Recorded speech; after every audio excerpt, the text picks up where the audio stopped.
tama naman yun, di ba, QLEX? Dapat na talagang tanggalin ang Vice Presidente. Sabi mo.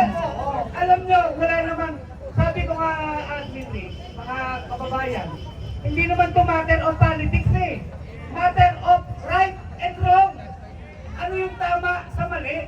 Kapag may narinig ka nga opisyal ng gobyerno, nagbabanda, napapatay ng tao in public, anong tawag doon? O di kriminal, di ba? We can agree to disagree. Iba-iba ang ating politika O di ba, nagtatalo-talo tayo sa mga issue. Okay lang yan. Pero wag naman tayo magbandaan na papatayin kita. Oo, tama. Di ba? Itong salot na Duterte, mga Duterte, sila'y nagpakalat ng kabastusan sa Pilipinas Kaya naging bastos na ang mga Pilipino. Nakakalungkot. We can agree to disagree. Yan ang totoong demokrasya Pero walang sakitan, wala namang sanang garapalan. Diba? Correct! So mga kaibigan, bago tayo mag-proceed, ating munang tinatawag dito yung isa pa naming MC, si Bunting Tinig. Bunting Tinig, pakikuha po rin yung mic nandun po sa tabi ni David D'Angelo. O nga pala, sige, ano sasabihin mo? Baka pwedeng pagsalitay natin yung Magdalo. Kasi hindi lang naman vloggers Mamaya sila. So, mga kababayan, isa-cite ko lang yung isang sinabi kasi ng opisyales ng INC na wala pa naman daw napapatunayan, Wala pa daw napapatunayan na talagang nagkasala itong si Sara Duterte. Pero, kitang-kita naman natin, diba, sa Quadcon, doon sa hearing, na katulad noong pag-disperse ng pera, ng confidential funds. Sino ang dapat mag-disperse ng pera? Yung BPSG ba ni Sara o yung SDO? Sino? Oh, malinaw. So doon pa lang mali na ang ginawa ni Sara. Marami pang pagkakamali pero hindi ko na i-discuss dito kasi andito ang ating mga vloggers na pag-discuss ng lahat ng yan. Mga kababayan, pakilala ko muna si Munting Tinig. Munting Tinig, magpakilala ka muna. Ayan. Hello mga friends. Okay, so magandang araw po sa inyong lahat. Ako po si Munting Tinig from Sultan Kudarat Province, from Mindanao. Isa po ako sa nakikinsa bawat rally na ginagawa po natin dito sa Metro Manila. So, panahon na po upang iparinig natin yung ating mga Munting Tinig. Okay, para po malaman ng taong bayan na tayo po ay hindi takot na ipaalam na dapat ang mali ay mali at ang tama ay tama. Sa panahon ngayon, ang pinag-uusapan po natin ay impeachment. Marami pa po tayong maririnig ng mga magagandang mensahe na makapa-inspire at makapagpaalam ng ating damdamin laban sa Vice President na walang pakundangang niloloko ang taong bayan.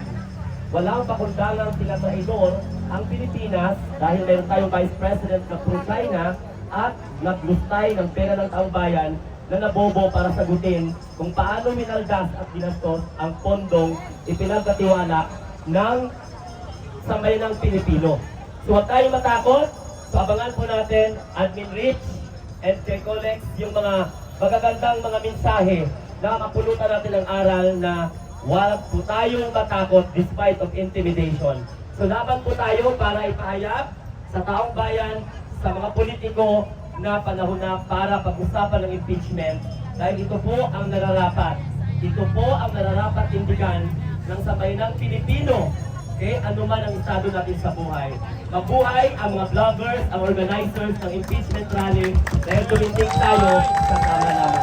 At sa mga media na nagpo-cover, maraming salamat dahil sa inyo marinig po ang boses ng sambayanang Pilipino laban sa walang kwenta at bratanela na Vice President. Salamat, Bunting Tinig! Sara Duterte! Impeach! Ako naman pakilala. Lahat ng vlogger kasi, wala kaming budget sa t-shirt Kaya kayo lang nila. Correct. Lahat ng vlogger, hingi na ng t-shirt kay Magnitico. Ito si Magnitico, yung ating campaign officer. Pasensya na, wala talagang budget, no? Bago natin ipakilala, ito, matapang ito. Kilala nyo na to. Ito, pag naging kapitbahay nyo, at ginawan mo na ang kalokohan, eh ano ka na, lumipat ka na ng tirahan mo. No?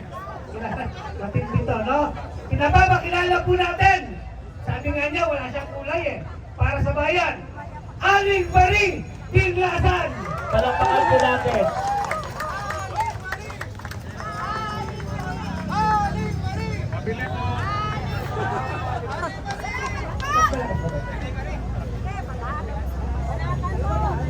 Hello! Aba, eh, dalawa lang. Ayan na si Aling Marie.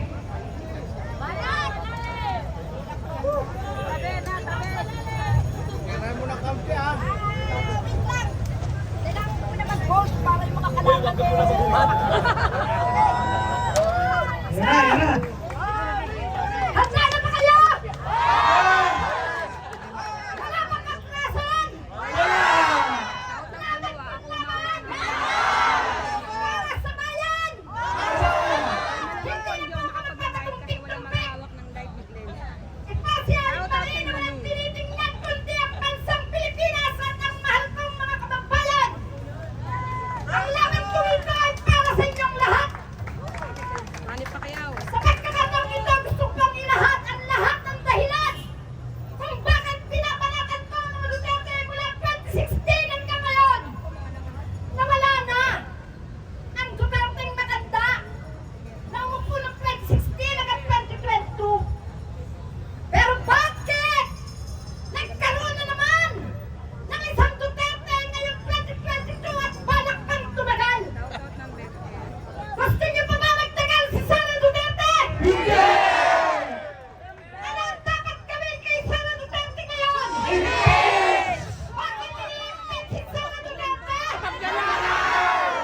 Ay sapagkat! Totoo yan! Sumobra ang pagnanakaw! Lahat na lang ninakaw! Ninakaw ang pera ng bayan! Ninakaw ang karapatan! Ninakaw ang dignidad! Ninakaw ang represyon ng bayan! Puro kahiyan! Puro pagmumura! Tama! Ako'y nagmumura! Nung panahon ng matandang Duterte! Sapagkat iminulat ni Duterte ang pagmumura! Kung kaya't ako noon ay nagmura! Subalot nung nagbago na ang presidente! Naibalik ko na ang dating si Aling Marie! Na hindi na marunong magmura! At ngayon! Narinig ko! Si Sara Duterte! Nagbanta, nagmura! Sapagkat nabisto ang lahat ng katarantaduhan niya! Sara Duterte! Hinahamon kita! Patunayan mo ang mga aligasyon na hindi mo ginawa! Pero malabo kang humarap sapagkat ang pinaiiral niyo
katungkulan. Salamat!